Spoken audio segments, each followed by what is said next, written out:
March for Gaza.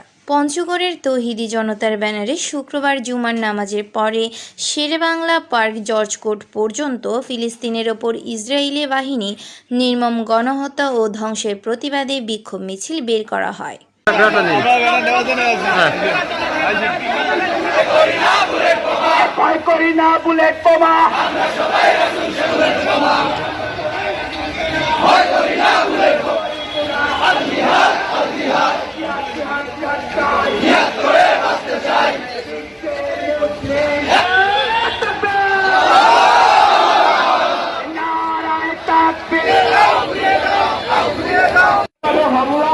এবং কোন উত্তেজনামূলক কর্মকাণ্ড করব না। আমরা আপনাদেরকে বলে দিতে চাচ্ছি,